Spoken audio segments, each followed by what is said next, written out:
오늘의 주요 뉴스입니다. 어제 하루 코로나19 신규 확진자는 주말 검사 건수 감소 영향으로 1,487명을 기록했습니다. 정부는 다음 주부터 적용할 거리두기 조정안과 추석 연휴 특별방역 대책을 이번 주 금요일 발표할 방침입니다. 코로나19로 위기를 겪는 소상공인들을 지원하기 위한 희망회복자금 2차 신속지급 대상이 확정됐습니다. 정부는 희망회복자금 2차 신속지급으로 61만 1,000개 소기업과 소상공인에게 1조 원을 지급한다고 밝혔습니다. 이스라엘이 부스터샷의 접종 대상을 12세 이상 모든 연령대로 확대했습니다. 지난달 10일 세계 최초로 부스터샷 접종을 실시한 이스라엘은 시간이 지날수록 백신 효과가 떨어지는 것으로 판단하고 접종 대상을 점진적으로 늘려왔습니다. 델타 변이 확산으로 플로리다주 등 미국 남부 지역에서 의료용 산소 부족 사태가 빚어지고 있습니다. 미국 남동부 지역 병원들에 공급할 산소는 병원마다 12시간에서 24시간 사용 분량밖에 남지 않은 것으로 파악됐습니다.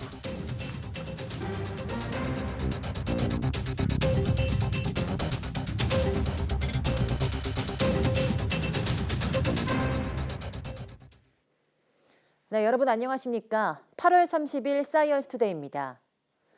코로나19 신규 환자는 1,487명으로 하루 전보다 100명 넘게 줄었습니다. 검사 건수가 적은 주말 영향이 커서 확산세가 꺾인 것으로 보기는 아직 어렵습니다.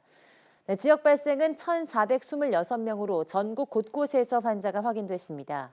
수도권에서만 901명이 확진돼 국내 환자의 63.2%를 차지했습니다. 비수도권 비중은 36.8%로 대구, 경남, 부산을 중심으로 환자가 속출했습니다. 숨진 사람은 5명 늘어 국내 사망 누적은 2,284명에 달합니다. 위중증 환자는 8명 줄어든 396명으로 400명이 육박합니다. 1차 접종은 누적 2,864만여 명으로 접종률은 55.8%입니다. 접종을 완료한 사람은 누적 1,461만여 명으로 접종률은 28.5%로 집계됐습니다.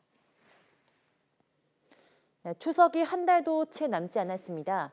이번 추석 연휴에는 맘 편히 가족들과 밥 한 끼 할 수 있을까요? 코로나19 4차 대유행이 급격히 꺾이는 반전이 필요한데 전파력이 강한 델타 변이와 백신 접종 속도가 관건입니다. 김종균 기자입니다.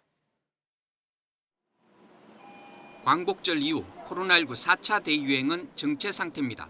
그렇다고 방역의 고삐를 늦출 수도 없습니다. 언제든 확진자가 하루 2,000명을 넘어설 수 있는 위험한 상황입니다. 명절 전후에 많은 사회적 이동량으로 방역 상황이 다시 한번 고비를 맞을 수 있는 만큼 추석 전까지 4차 유행을 확실히 반전시켜야 하겠다는 그런 절박감을 가지고 있습니다. 지난 7월 12일 이후 시행된 수도권 거리두기 4단계는 벌써 8주째입니다. 이번 주에도 뚜렷한 반전이 없으면 다음 주에 또 연장 가능성이 높습니다. 추석 연휴 기간을 포함해서 다음번 거리두기 조정 자체에 대한 방안을 함께 검토해야 한다는 의견이 대다수로 이런 점은 타당성이 있다고 보아 이를 함께 검토할 예정입니다. 다만 추석 전 백신 1차 접종자 70% 달성에 조금이나마 기대해 볼 수밖에 없습니다. 적어도 이제 백신 접종을 한 사람들을 포함해서 그분들을 빼고 나머지 가족이 한 5명쯤 모이는 것을 정부가 허용해 주는 것은 그 지난 추석이나 설에 비해서 감염의 위험을 더 증가시키는 일은 아니고. 하지만 일부 방역 지침을 완화하더라도 거리두기가 제대로 힘을 발휘할지 의문입니다. 이미 거듭된 4단계 연장으로 국민 피로감이 극에 달한 한계 상황에서 추석 전 반전을 이루기엔 힘겨워 보입니다. YTN 김주길입니다. 네, 보건의료노조가 다음 달 2일 총파업에 돌입하겠다고 발표한 가운데 오늘 보건복지부와 협의에 나섭니다. 보건의료노조는 오늘 오후 3시부터 시간 제한 없이 서울 여의도에서 복지부와 12차 노정 실무 교섭을 한다고 밝혔습니다. 앞서 보건의료노조는 공공의료 확충과 보건의료 인력 확대를 골자로 하는 요구사항을 정부가 이행하지 않을 경우 내달 2일부터 총파업에 돌입하겠다고 밝혔습니다. 네, 코로나19 방역 조치로 경영 위기를 겪고 있는 소상공인들을 지원하기 위한 희망회복 자금의 2차 신속 지급 대상이 61만여 곳으로 확정됐습니다. 중소벤처기업부는 오늘 희망회복 자금 2차 신속 지급이 시작돼서 61만 1000개사의 소기업 소상공인에게 모두 1조 원이 지원된다고 밝혔습니다.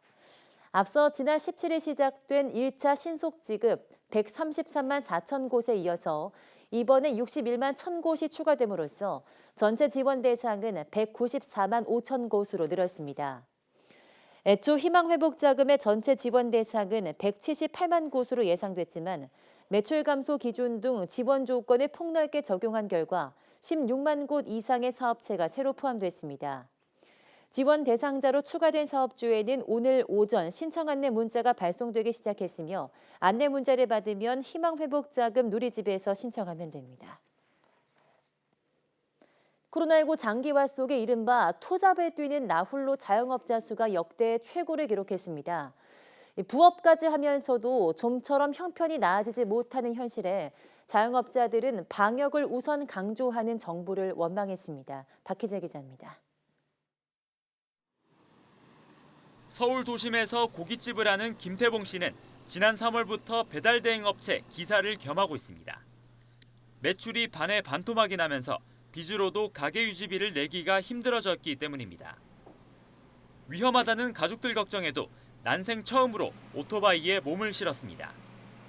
이따금 오는 고깃집 손님들은 아내가 맞이하고 있습니다. 그거 안 하면 계속 대출 받든지 아니면은 일을 해야 되는데 그래 빚을 대출 받는 것보다는 내 몸을 떼어가지고 해가지고 빚을 조금이라도 갚아 나가면 괜찮을 것 같아가지고 하고 있거든요. 1년 반에 걸친 집합 금지를 버티고 있는 노래방 업주 최현정 씨. 반년 전부터 김밥집, 고깃집, 해장국집을 전전하며 설거지를 해왔습니다. 하지만 보름 전 주방에서 미끄러지는 바람에 무릎을 다치면서 아무것도 못한 채 병원만 다니고 있습니다. 사실 익숙치가 않잖아요. 설거지도 그렇고 뭐도 그렇고 해본 사람은 그 일을 하는 거잖아요. 그런데 그 밑에 계속 퐁퐁 설거지하는 세제랑 물이 흐르니까 접질려져 버린 거예요. 이걸 들고. 돈 벌 길이 꽉 막히면서 1,000만 원이 넘는 노래방 월세가 걱정입니다. 안 좋은 생각도 여러 번 했지만 몸져누운 남편이 있어 버텨냈습니다. 아니 월세가 1,000만 원이 넘게 밀렸어요. 폐업을 어떻게 합니까? 남편까지 쇼크로 작년 7월에 뇌출혈, 뇌수술을 3번이나 받은 바람에 주위에 안 깔린 데가 없어요, 빚이. 종업원이 없는 나홀로 자영업자 가운데 부업을 하는 업주는 지난달 15만 5천 명, 역대 가장 많은 수준입니다. 폐업을 위해 점포 철거비 지원을 신청한 경우는 지난해 같은 기간보다 2배 넘게 늘었습니다. 갈수록 나빠지는 생존 여건 속에 업주들은 방역만이 나라의 책임은 아니라고 성토합니다. 지금 투잡을 뛰고 있는 분들이 지금 작년 같은 경우에는 한 30% 정도였지만 지금 제 주위를 둘러보니까 거의 70% 정도로 생각하고 있습니다. 백신 1차 접종률 70%가 되면 정부가 확진자 억제보다는 위중증 환자 관리에 집중하는 위드 코로나 체계로 전환을 검토한다는 소식이 나왔지만 자영업자들은 이제 기대하는 일마저 지쳤습니다. YTN 박희재입니다. 국가 채무가 빠른 속도로 늘어남에 따라 올해 태어나는 신생아는 고등학교를 졸업할 때 1억 원이 넘는 나랏빚을 짊어지게 될 것으로 추정됐습니다. 전국경제인연합회 산하 한국경제연구원은 2014년에서 2019년에 국가 채무 증가 속도인 연평균 6.3%가 유지될 경우 15세에서 64세의 생산 가능 인구 1인당 국가 채무는 2038년 1억 원을 돌파한 이후 2047년에 2억 원, 2052년에 3억 원을 넘어설 것으로 예측했습니다. 이는 올해 태어난 신생아가 2038년 18세가 돼서 고등학교를 졸업할 때쯤에는 부담해야 할 1인당 나라빚이 1억 원에 달한다는 뜻입니다. 지난해 말 기준 우리나라의 나라빚은 847조 원으로 명목 국내 총생산 GDP 대비 국가 채무 비율이 44%를 기록했습니다. 네, 국내 최대 여름 배추 산지인 강원도 고랭지에서 배추 출하가 본격화됐습니다. 하지만 잦은 비로 병충해가 확산하고 코로나19에 따른 소비 위축으로 가격까지 내려가서 농민들 시름이 깊어지고 있습니다. 송세혁 기자입니다. 해발 1000m 강릉 안반대기 고랭지 배추밭입니다. 이른 아침부터 수확이 한창이지만 버려지는 배추가 훨씬 많습니다. 폭염에 이은 잦은 비로 석회 결핍증과 무름병 등이 확산하면서 상품성을 잃었기 때문입니다. 겉보기에는 멀쩡해 보이지만 배추 속을 보면 이렇게 무른 채 썩어가고 있습니다. 인건비조차 건지기 어렵다 보니 아예 수확을 포기하는 농가도 속출하고 있습니다. 10개, 1개나 나올 똥말똥 해서 작업을 해서 서울을 가는데 인건비가 안 나와서 작업을 지금 하다가 지금 중단하는 중이라고. 엎친 데 덮친 격으로 배추 가격은 하락세를 면치 못하고 있습니다. 코로나19로 인해 주요 소비처인 식당과 학교 수요가 급감하는 등 소비가 위축됐기 때문입니다. 실제로 상품 기준 고랭지 배추 도매 가격은 10kg당 10,000원 안팎으로 평년보다 30% 이상 떨어졌습니다. 강원도는 평년 배추 가격의 80%까지 차액을 보전해주고 소비 촉진 행사도 열고 있지만 역부족입니다. 서울 수도권 이쪽 사이 거리두기나 어떤 소비에 영향을 받을 수밖에 없기 때문에 그 상황이 나아지기를 기대하고 있는 상황이죠. 정부는 추석을 앞두고 배추 공급량이 줄면 가격이 급등할 수 있는 만큼 미리 비축한 배추 만여 톤으로 수급을 조절한다는 방침입니다. YTN 송세혁입니다. 네, 유네스코는 세계적으로 뛰어난 생태계를 보존하기 위해서 생물권 보존 지역을 지정하는데요. 울산시가 태화강과 영남 알프스를 이런 생물권 보존 지역으로 지정을 추진합니다. 김인철 기자입니다. 해발 1000m가 넘는 신불산과 간월산 등 9개 봉우리가 오르진 영남 알프스는 사계절 아름다운 자연 풍광을 자랑합니다. 울산 태화강에는 여름철 백로 8천여 마리가 새끼를 낳아 기르고 머무는 거대한 대숲과 국가정원이 있습니다. 다양한 철새가 찾는 태화강은 지난 5월에 국제철새 이동경로 네트워크에 등재됐습니다. 울산시는 이런 대표적인 생태 환경을 보존하기 위해 유네스코 생물권 보존지역 등재를 추진합니다. 먼저 울산시는 세계 생물권 보존지역 네트워크 규약에 맞추기 위해 타당성 조사에 착수합니다. 규약의 핵심은 지정지역에 대한 적절한 보존구역 크기를 정하게 돼 있습니다. 울산시는 이미 대상 지역이 국내법으로 엄격히 보호받고 있는 데다 국토환경성 평가 1등급 비율이 전국에서 2위여서 지정에 유리할 것으로 보고 있습니다. 생물권 보존지역 지정은 뛰어난 환경을 더 잘 보존하기 위함인데요. 대상 지역 내 자연 환경도 충분하고 주민 설명회를 통한 동의만 이끌어낸다면 지정에 문제가 없을 것으로 보입니다. 생물권 보존지역 지정까지는 5년 정도 걸립니다. 울산시는 방구대 암각하의 인류문화유산 등재와 주전과 일산 해안의 화강암과 해식지형에 대해 세계 지질공원 등재를 추진하고 있습니다. 따라서 울산 지역의 대표적인 생태계가 생물권 보존지역으로 지정되면 국제적인 위상도 높아질 것으로 보입니다. YTN 김인철입니다.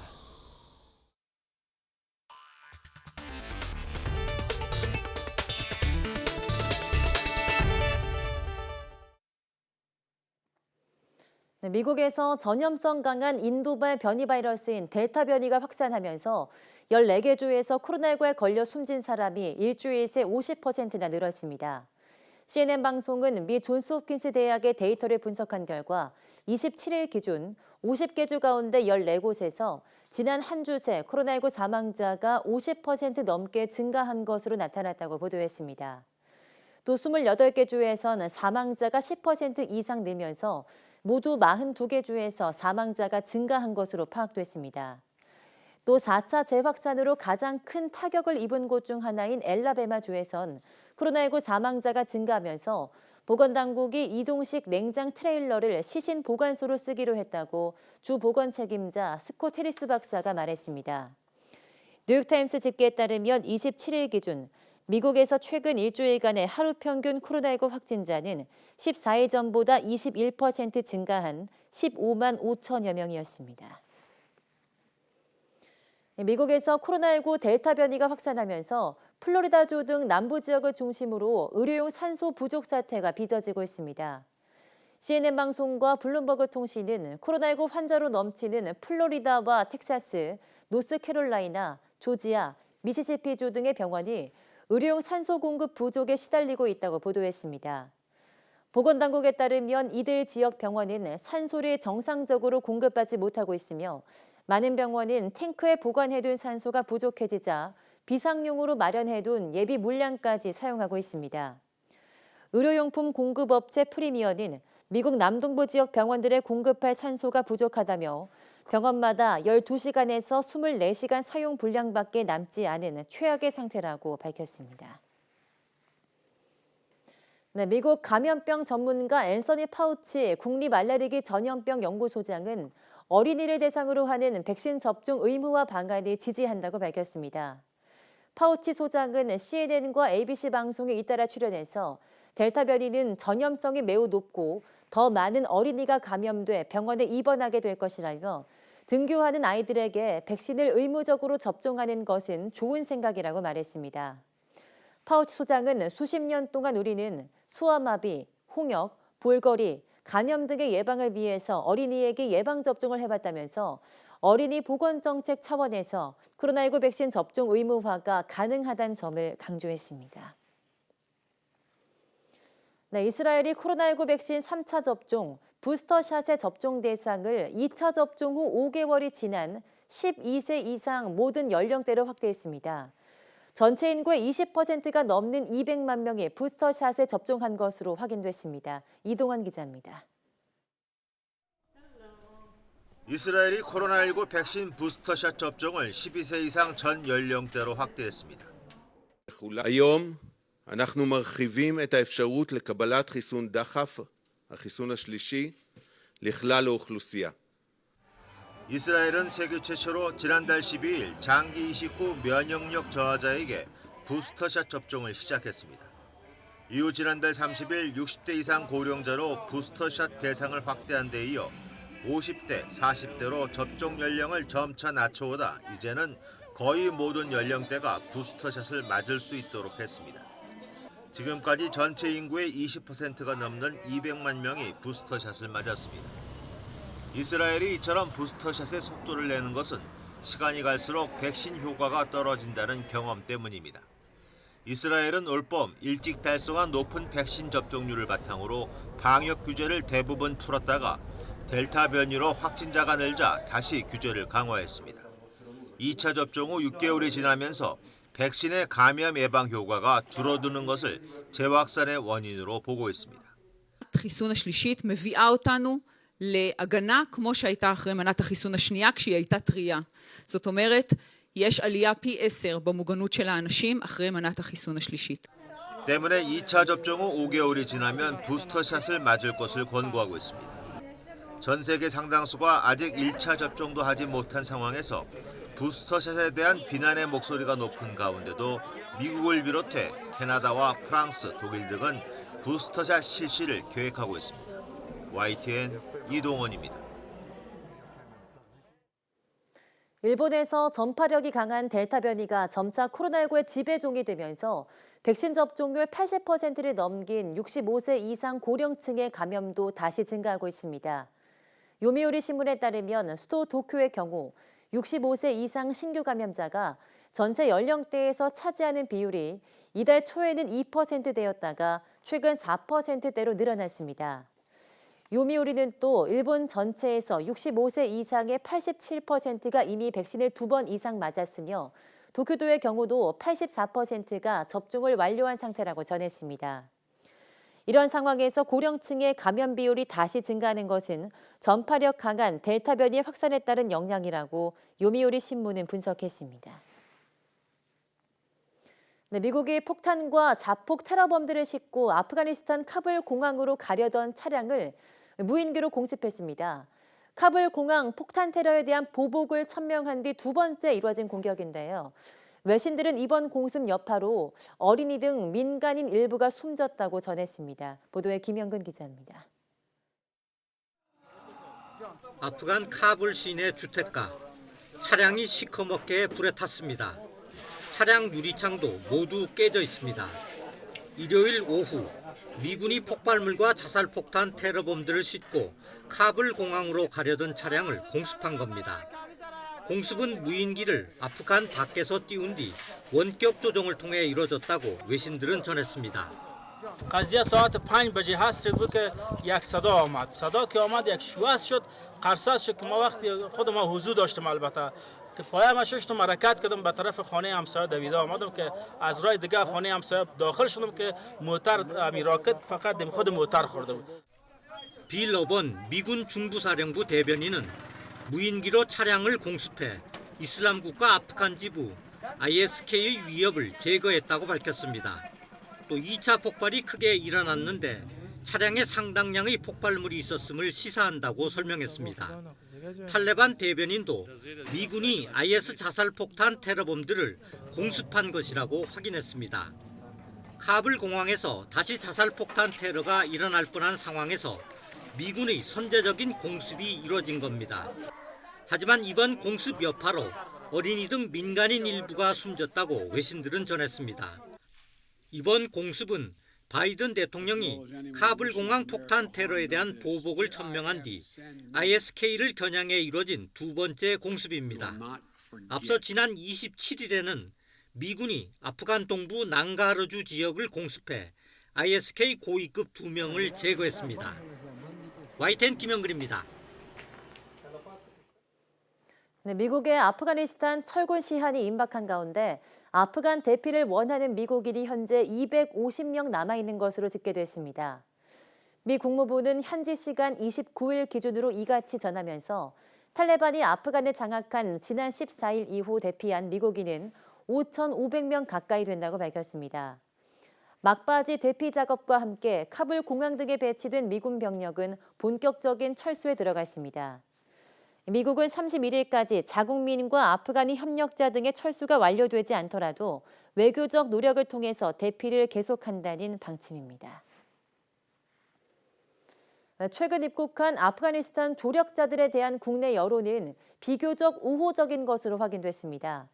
정부가 장기 체류는 물론 취업도 가능한 비자를 발급할 방침인데요. YTN 여론조사 결과 국민 3명 중 2명이 공감한다고 답했습니다. 보도에 이상순 기자입니다. 국내에 들어온 아프가니스탄인 390명은 일단 90일짜리 단기 방문 비자로 입국했습니다. 하지만 조만간 F2 비자가 나옵니다. 5년간 체류할 수 있고 취업도 가능합니다. 이분들 상당수가 의료진, 직업훈련 강사, 대사관, 행정원 등으로 일했던 우수한 분들입니다. 신원 검증도 미리 관계기관을 통해 철저하게 실시했고 출입국 관리법에 새로 도입되는 특별 기여자로 인정받는 건데 난민과 같은 주의입니다. 인정률이 1%도 안 될 정도로 통과가 어려운 난민 심사를 면제받는 셈입니다. 하지만 YTN이 리얼미터에 의뢰해 조사해봤더니 여론은 비교적 호의적이었습니다.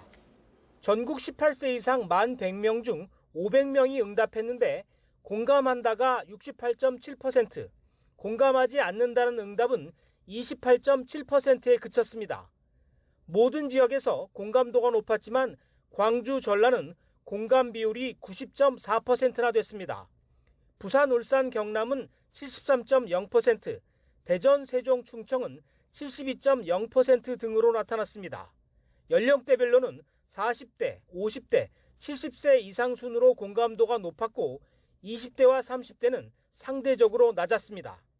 지지정당별 공감도는 민주당 지지층 86.6%, 무당층 67.5%였지만 국민의힘 지지층은 공감과 비공감이 49.2%와 47.2%로 팽팽하게 맞섰습니다.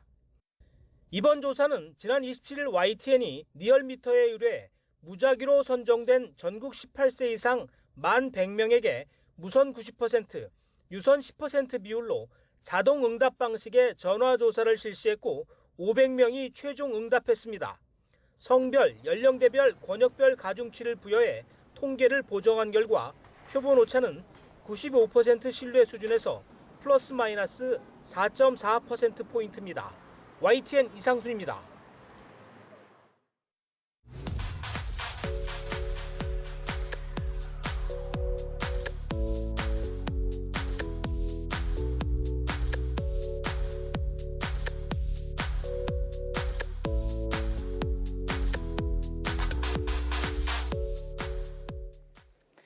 네, 이번에 삼성전자가 새롭게 출시한 폴더블폰 갤럭시 Z 폴드 3와 Z 플립 3가 사전 개통 첫날 27만 대가 개통되면서 역대 최고 판매 기록을 올렸습니다. 옛 창수를 불러일으키는 폴더블폰이 스마트폰계의 새로운 강자가 될 것이란 기대감도 커지고 있는데요. 오늘 사이언스 투데이 스마트 라이프 시간에 자세한 이야기 나눠보겠습니다. 많은 시청 바랍니다. 함께해 주신 여러분 고맙습니다.